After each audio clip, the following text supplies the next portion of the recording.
Hello there, and welcome to my first video lesson for the flipped classroom.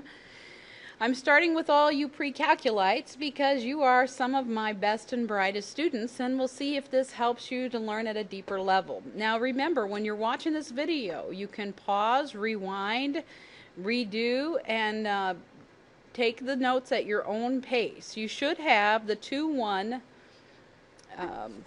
note sheet. That should be online if you didn't get it from me in class, but you can also print it out online. And we're going to start with Chapter 2. We're going to try this flipped classroom idea and see how it goes. Now, this first lesson is on modeling, mathematical modeling. The whole reason you learn to do mathematics is so that you can predict the future. How long will it take for us to pump water out after a flood? How much more electric are we going to need based on the population? These are some of the answers that mathematics can provide. So this chapter is quite important on learning how to model using data, and many businesses use this to create budgets and so on. So we're going to start off, and they start off with the polynomial functions, which is kind of different. And on your sheet, let's get started and let's get ready to roll. So polynomial functions. I have my little friend Polly here who's going to be watching the lesson too. So we'll put him back over here, and Polly mononomial, that's for sure. So let n be a non-negative integer, and these little a's with the subscripts, what those mean is that those are all the numbers that are in front of your variables. Those are the coefficients. And for something to be non-negative, that means it can't be negative. It could be 0. 0 is neither positive or negative. So it's 0 or 1, 2, 3, 4, 5. So non-negative integer, that's what it means. And the first blank that you're going to fill in here is real numbers. So those numbers have to be real. No complex numbers, no i's. And this is the definition of a polynomial function. For example, you might have 3x to the third plus 7x squared and so on.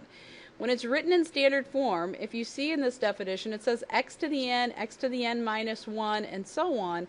That means you write your powers in descending order. This one has degree n.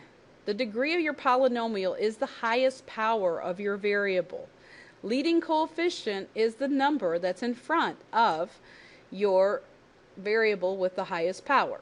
It also says the zero function is a polynomial function. It has no degree, no leading coefficient, and it's undefined as far as the power goes. So that's what it says. The degree is undefined on this one. Constant function, so like y equals 7, that has degree of 0. Remember, anything to the 0 power is 1. So if you have 13, you could say that's the same as 13 times x to the 0.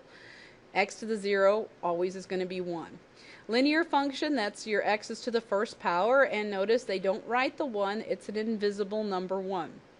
You have your quadratic function, degree of 2. Those are the ones that you're most familiar with. So let's do an example together. It says, which of these are polynomial functions? For those that are, state the degree and lead coefficient. For those that aren't, explain why not.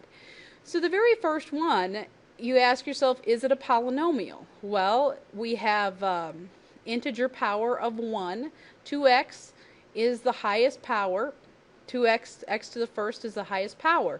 So this is a polynomial. Even though it's not written in the correct order, you could easily switch that around to be 2x minus 9. The degree is going to be 1 because it's x to the first power. Lead coefficient is going to be positive 2. Okay, and then the next one, you've got g of x equals 13. That's a horizontal line. That's a constant function. Is it a polynomial? Yes, it is. What's the degree? 0, because you don't have any x at all, so it's like x to the 0 power. Lead coefficient is 13. The next one, 4x minus 5x squared. Well, if you put that in standard form, it'd be negative 5x squared plus 4x. Is it a polynomial? Yes, it is. You have integer powers and all real coefficients. What's the degree? The degree is the highest power in your x, which is 2, and your lead coefficient is going to be negative 5. The last one is not a polynomial. The reason it's not a polynomial is negative 4 is a negative integer, and all your powers have to be non-negative. So this one you'd say not a polynomial because there is a negative exponent. Moving on to the next section of the notes, it wants you to write a linear equation. This is a blast from the past. And you have to remember that your function f of x is the same as y. So recall that f of x is the same as writing y. So when it says f of -1 equals 2, the x is the -1 and the y is the 2. So what that means is you have 2 points there, and all you need to find the equation of a line is point and slope. Once we have that, we can use the point slope formula, which always works. So the line contains the points -1, 2, and 2, 3. Remember f of x, so the x is what's in the parentheses and the y is the number it's equal to. So hopefully you can make that correlation of what x and y are. To find the slope, it's the difference of the y's over the difference of the x's. y2 minus y1 over x2 minus x1. So you're going to have 3 minus 2 on the top and 2 minus a -1, which makes 2 plus 1 on the denominator. When you simplify that down, you get 1/3. Well, we have slope, we have a point, then it's just plug and chug right into the formula. You're going to put the slope in for the m, and you can pick a point, either -1, 2 or 2, 3 for your point. Either one will work. So I picked 2 and 3 so that I wouldn't have to worry about sign errors there. So slope is 1/3, and you've got x minus 2. The 2 comes from the x coordinate, and the 3 comes from the y coordinate. I picked the second point, but you could have easily done the first point. When you simplify that out, you're going to multiply the 1/3 through your parentheses. So you get 1/3 x minus 2/3 plus 3. And then you combine your like terms. So 2/3 plus 3. 3 needs to change to a fraction with the same denominator. Oh no, Poly left. I guess because we're not doing polynomials anymore. So when we add those together, you're going to get 1/3 x plus 7/3. It also asks you to graph, and these are like some of the ones that you're doing on your homework. These are easy to graph because they already gave you the 2 points. So all you do is plot those 2 points and graph them. So to graph, just use the given points. So -1, 2, put a point there, and 2, 3, put a point there, and then connect it with a line. Put arrows at each end, bada boom, bada bing, you're done with that. See if you can try the next one. I'd go ahead and pause the video right now so that you can try this one on your own. All right, so I'm coming back now. So how did you do? Were you able to graph the line and find the function? If you look, you can easily pick off the points. F of -4 equals 0 means that your x is -4 and your y is 0. So you would have the point -4, 0. F of 0 equals 2 means that your x would be 0, your y would be 2. So the points that you have are -4, 0, and 0, 2. When you do this one out, if you're smart, you can take a shortcut.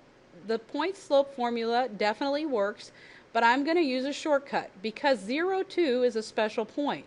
0, 2 is the y-intercept. So I can use y equals mx plus b. Y equal mx plus b, it's 2 numbers to fill in. I already have the b. The b is 2. So all I have to do is just find the slope. So when we're going to find the slope, you do y minus y, which is 2 minus 0, or 0 minus 2, over -4 minus 0. I ended up with -2 over 4, or 1/2. Notice slope is positive, so my line should rise as I look left to right. Then all I did is just plot the points. Oh, sorry, there it is. There's the equation. 1/2 x plus 2. And then to plot them, I just plotted the 2 points. -4, 0, 0, 2, and put the line through that. So hopefully you will know how to find the equation of a line. I'm hoping that was a review. Average rate of change. The reason this is in this section, which they don't give you any problems on the homework for this, but the reason it is because they kind of want you to start thinking of slope a little differently. They want you to think of slope as a rate of change instead of just thinking of it as rise over run. It also can be thought of as a rate of change. And that's more of a calculus type projection. All right. They also have a box in your book talking about the nature of a linear function. It depends on your perspective. Your verbal perspective is that it's a polynomial of degree 1. Algebraic, that's how the equation would look. Graphic, you would graph and you'd see that the shape is a line with a slant m, with the slope m. Analytical, they give you that there. Linear correlation. Now this is something that you may have wondered about with your graphing calculators. What is the R? So the R is related to this linear correlation.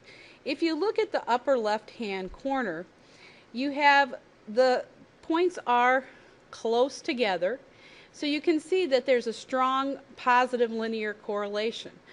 It's positive because it rises as you look left to right. So if you were drawing a line through there, it'd have a positive slope. On the next one, you can see how it says the little B picture on your notes. It says a weak positive correlation. Well, the reason is because those points are spread out a little bit.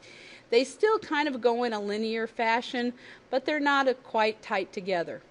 The C part, it's like no correlation at all because they're just scattered every which way. There's no correlation at all.